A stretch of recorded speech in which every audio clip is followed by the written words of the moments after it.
O que leva uma pessoa a repetir relacionamentos tóxicos durante a sua vida toda? Fique aí até o final desse vídeo que você vai entender o porquê que isso acontece. Agora, dá um like nesse vídeo, se inscreva no nosso canal, clica no sininho para você ser avisado e notificado todas as vezes que nós postarmos um vídeo novo. Roda a vinheta que eu já volto. Olá, sou Luciene Marques do Mais Saúde. E agora nós vamos conversar com o Dr. Luiz Ribeiro.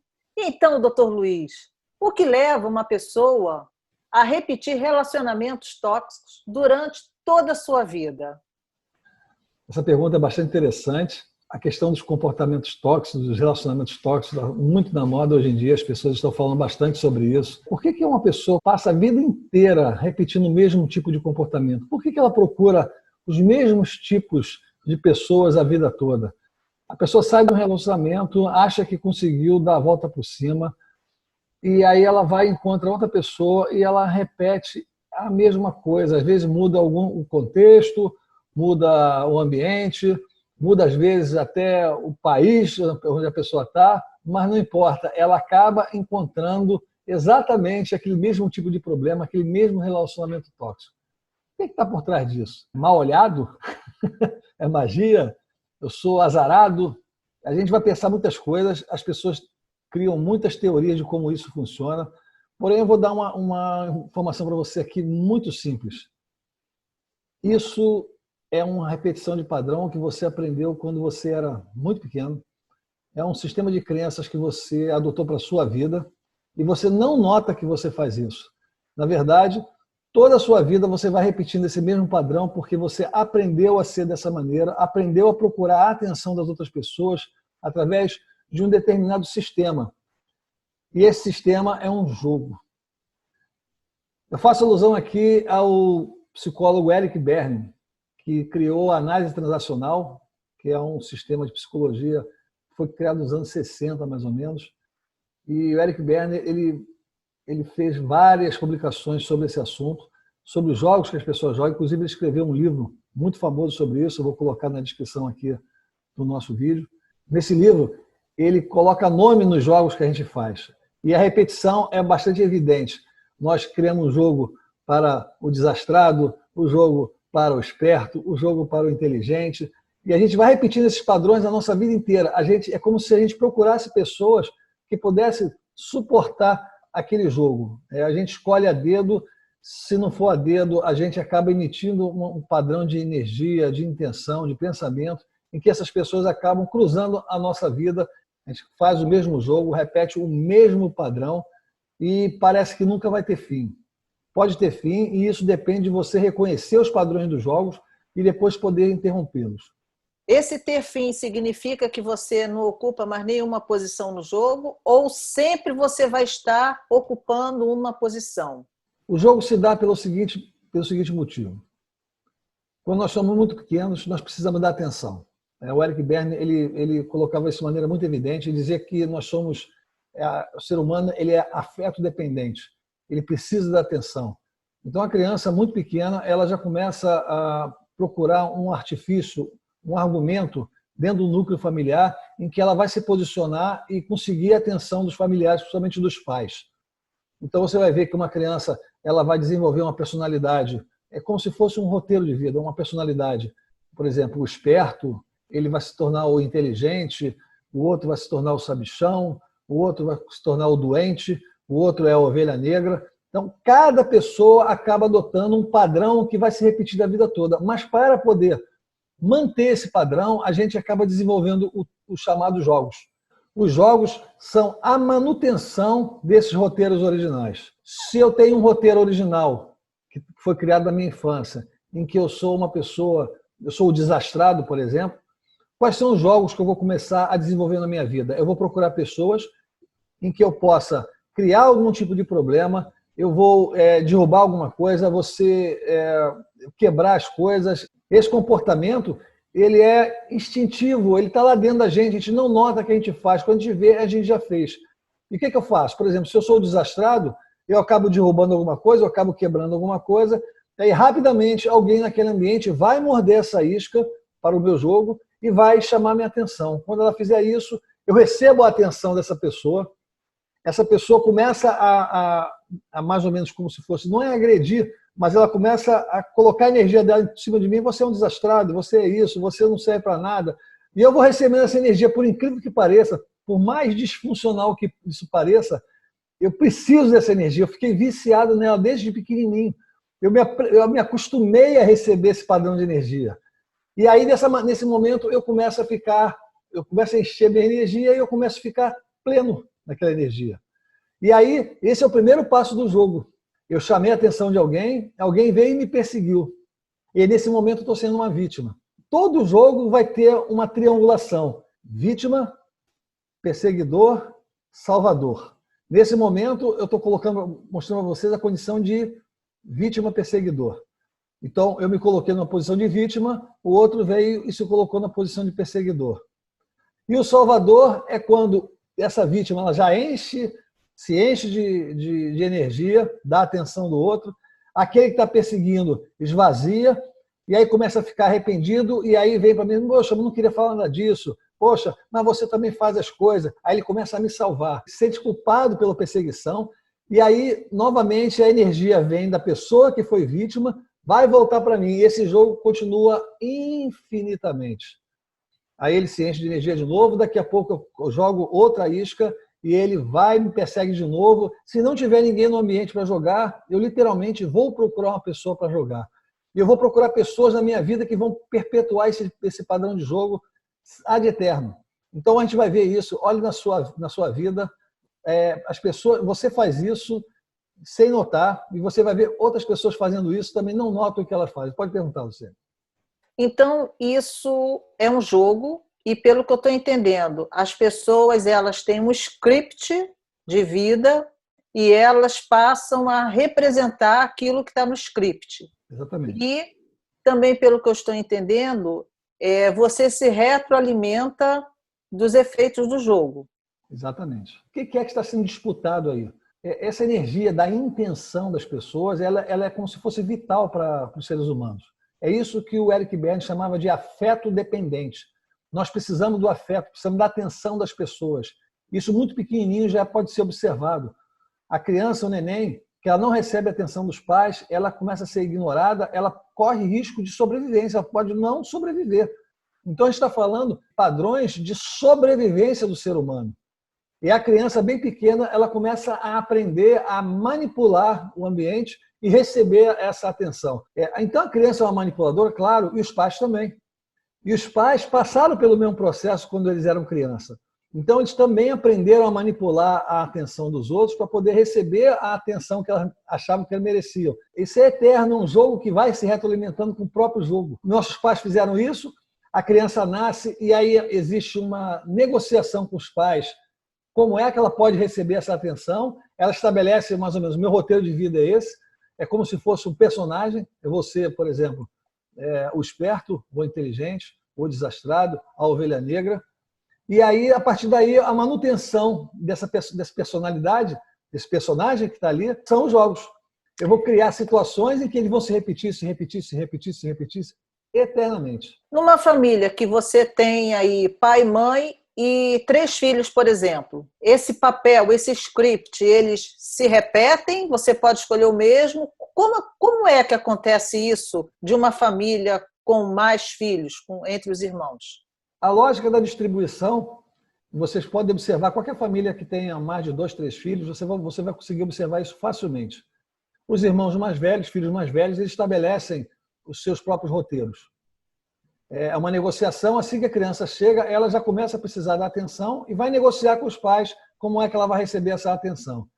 Se os pais forem disfuncionais e não derem atenção nenhuma, essa criança ela vai fazer de tudo para receber essa atenção. Não pense assim, você já deve ter escutado isso.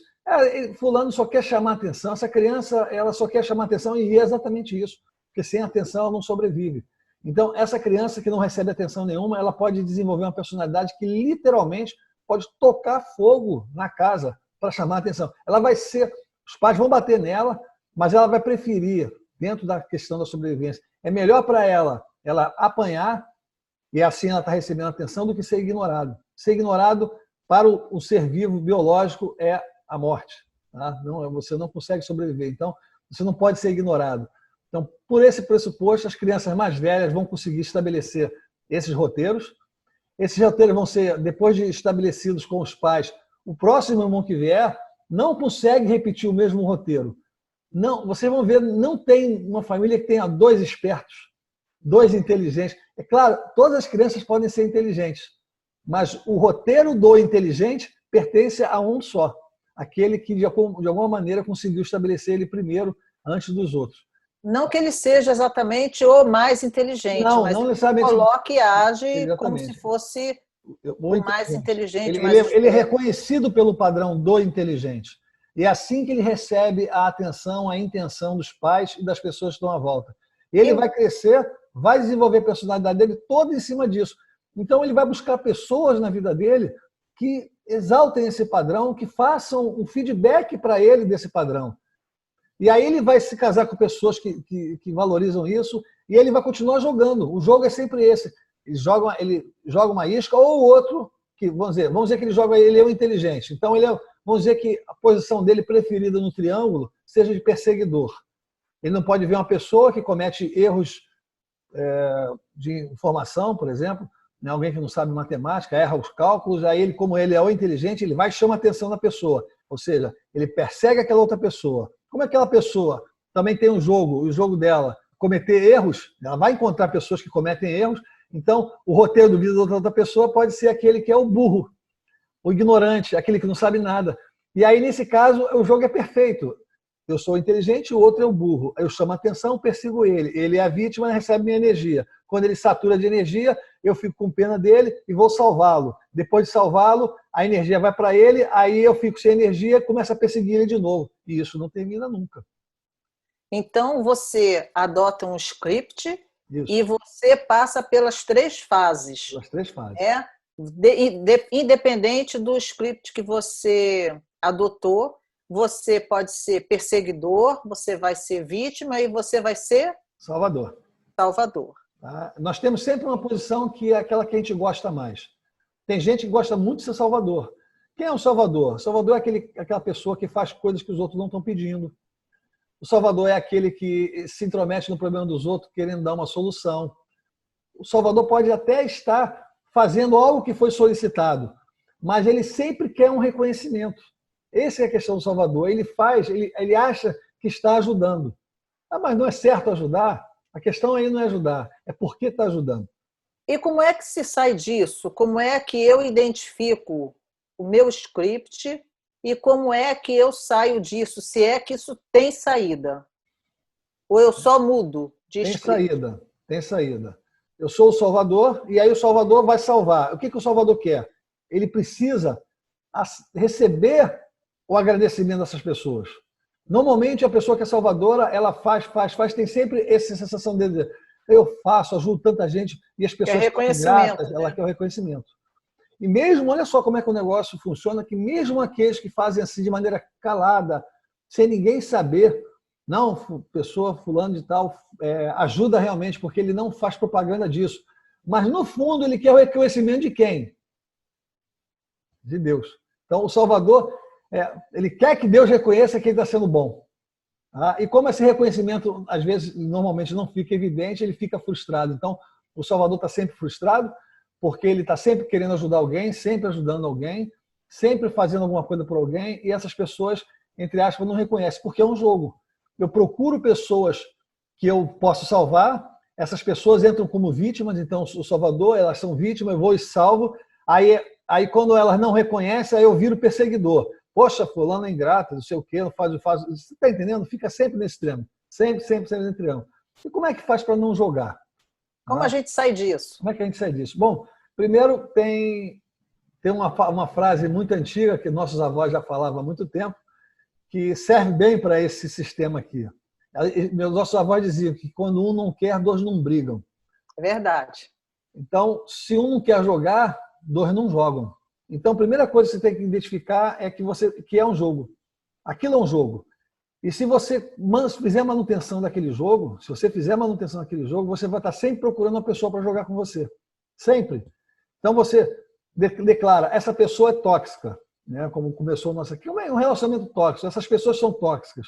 Eu vou dizer para você, infelizmente, a pessoa mais tóxica no relacionamento tóxico talvez sejamos nós mesmos.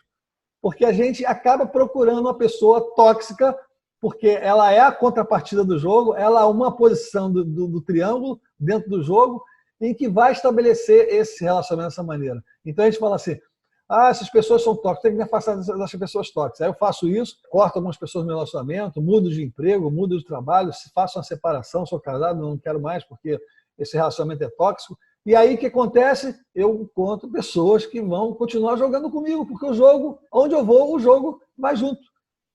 E se eu não identificar o jogo, eu não consigo cortá-lo. Então, o primeiro passo é você identificar que você joga. Você tem que aceitar que você joga. Todo mundo joga. Com o seu pai, com a sua mãe, com o seu irmão, com o seu marido, esposa, filho, patrão, vizinho, não importa. Todo mundo joga. Você sabe que eu falo muito sobre as crenças. Você desempenhar, né, durante a tua vida um script esse script ele está embasado nas crenças, e aí você começa a acreditar que você é aquilo que você precisa de atenção, e aí você acredita que é dessa forma que você vai ter a atenção. Seria uma crença. Se a gente identifica qual é o jogo que a gente joga, né? O jogo é um só, mas o papel que a gente tem prioritário nesse jogo, se a gente identifica isso e busca qual é a crença que me faz usar esse script, isso ajuda? É por aí? Primeiro passo é identificar que a gente joga. Tá? Eu tenho que aceitar. E é claro que para aceitar que eu jogo, eu tenho que aceitar que aquela informação do jogo está vindo de algum lugar. E esse lugar são as crenças. Então, lá embaixo, lá no meu subterrâneo, lá no meu... Use o nome que você quiser dar, inconsciente, subconsciente, não importa. Ele está fora do contexto que eu domino de maneira consciente. Aí está lá embaixo, está lá guardado, e eu vou repetir, é uma repetição de padrão. Essa repetição de padrão, ela está num aprendizado que eu fiz. E esse aprendizado chama-se crenças. É aquilo que a gente acredita, como deve funcionar. Eu acredito que se eu não fizer isso, eu não vou sobreviver. É assim que funciona. Então, primeiro passo, eu tenho que aceitar que eu jogo. Segundo passo, quando eu descobrir com quem eu estou jogando, com as pessoas que normalmente eu jogo, eu vou identificar isso, na verdade, de início, vai ser logo depois do jogo. Puxa, eu joguei de novo. Mas rapidamente você vai começar a perceber na metade do jogo, poxa, eu estou jogando. E daqui a pouco você vai conseguir se antecipar. A pessoa vai jogar uma isca para você e você vai saber que é um jogo e não vai morder a isca. Eu não vou fazer isso. Mas não caia na armadilha de achar que isso é um problema do outro só. Porque se você fizer isso, você vai buscar outra pessoa e vai jogar do mesmo jeito. Então, a questão não são as pessoas tóxicas. Sou eu que procuro pessoas que depois vou considerar tóxicas, porque é um jogo. Esse jogo é tóxico. Todo jogo, ninguém ganha no jogo. Não tem jogo de ganhador. Todo jogo é do perde-perde. Todo jogo é do perde-perde. Ele é uma manutenção daqueles roteiros originais e que nós vamos falar aqui muito ainda aqui no nosso canal. Isso que você está falando é muito importante. Esse passo a passo de como a gente conseguir identificar e frear esse jogo para que isso não se repita mais. Então, assim, eu gostaria agora que você vai dar esse roteiro, eu gostaria que as pessoas anotassem isso, pegassem um papel, uma caneta e anotassem, porque isso vai ser útil na vida, no dia a dia de vocês. Esses são os 3 passos para você acabar com o relacionamento tóxico que você tem na sua vida. Primeiro, aceite que você está jogando. Isso é inevitável, você vai ter que aceitar isso. Se você não aceitar que você joga, nada disso que eu estou falando que vai fazer sentido para você. Não tenha vergonha de jogar. Todo mundo joga. A questão é, quando eu identifico que eu estou jogando, eu estou dando o primeiro passo para não jogar mais. Segundo passo, durante o jogo, você vai identificar quais são as características que estão acontecendo naquele momento que fazem você morder a isca e entrar nesse jogo psicológico, em que você coloca a sua emoção ali e você se entrega ali para poder trocar e receber aquela energia da intenção da pessoa. Terceiro passo, não morda mais isca. Se a pessoa jogar isca para você, você tem que identificar que é uma isca e não jogue mais. Lembra você, se você não identificar esses 3 passos, primeiro, vou repetir. Primeiro, aceitar que você joga. Segundo, identificar os elementos do jogo. E terceiro, não morder a isca. Se você fizer isso, você vai ter uma possibilidade muito grande de nunca mais ter pessoas tóxicas à sua volta, nem ter relacionamentos tóxicos. Em outros vídeos aqui no canal, nós vamos falar mais detalhes sobre isso, como é que as crenças são formadas, quais são os motivos que levam a gente a fazer determinadas escolhas na nossa vida e como isso impacta a nossa vida toda. Se você fizer esses 3 passos simples, fáceis, que você pode começar hoje, você já vai melhorar muito a sua qualidade de vida. E agora não pense que isso é de cara assim muito fácil, muito simples, porque eu já identifiquei esses jogos e numa determinada fase da minha vida eu fui fazer esse freio com uma pessoa que eu era muito viciada em jogar. Muito difícil, porque quando a outra pessoa vê que você não está mordendo a isca, ela começa a entrar no desespero e ela vai tentando de todas as formas. Então, até que ela se acostume que você não joga mais aquele jogo, fica muito difícil, porque ela vai continuar te instigando. Então, fica ligado aí, fica atento, porque você tem que ser esperto, senão você vai cair. Você vai morder a isca, você vai falar, não aguento, vai lá e... Não é assim, doutor? Isso o que a Luciene está falando é verdade. Normalmente as pessoas que são muito próximas a nós conhecem a nossa vida como a palma da mão dela. Então, peta certinho lá no ponto. Vai no ponto certo e aí você vai ter muito trabalho. É mais fácil fazer isso com pessoas que são afastadas do nosso círculo familiar. Às vezes com o patrão, com um colega de trabalho, com um vizinho, porque você pode sair daquele ambiente. E os familiares fica muito difícil de sair do ambiente. Então, você não morde a isca e aquele familiar que está acostumado a jogar com você, ele te persegue e joga outra isca, até você morder. Mas você consegue fazer isso, basta que você esteja atento. Você consegue identificar e é possível, assim como a Luciene fez na vida dela, parar de jogar com aquela pessoa. Aquela pessoa vai ficar irritada, vai ficar chateada, vai achar que você agora não é mais parceiro, não é mais amigo, mas não importa, não se preocupe com isso. É só o vício do jogo que está sendo revelado ali. Se ela quiser continuar jogando, ela vai jogar com outra pessoa, não com você. Ok? Muito bom. E outra coisa que eu também considero que seja um pouco difícil é porque tudo isso gera químicas no nosso corpo e o nosso corpo meio que fica viciado também naqueles disparos, naquela enxurrada, né, naqueles hormônios que estimulam. Mas vamos lembrar que é tóxico. Depois que você conseguir frear e sair, você vai conseguir encontrar prazer e alegria e felicidade de uma forma muito melhor, muito mais construtiva. A gente não precisa dessa energia da maneira como a gente busca. A gente simplesmente se vicia nisso. Ok. Olha, por hoje eu estou muito satisfeita porque é sempre um prazer grande falar desse tipo de causa por trás do nosso comportamento, por trás de um monte de coisa que pode deixar a gente feliz ou infeliz, falar de mecanismos, de crenças e emoções e como nos afeta, para mim é sempre uma alegria e um prazer. Ficamos por aqui hoje, mas antes de encerrar, dá um like nesse vídeo, se inscreve no nosso canal, clica nesse sininho aí ao lado para você ser notificado todas as vezes que nós postarmos um vídeo novo. Compartilha com seus amigos, compartilha nas suas redes sociais, que esse assunto é muito interessante e tem aí aconselhamentos que podem ser de uma grande contribuição na vida das pessoas. Te vejo no próximo vídeo. Tchau! Um grande abraço para todos!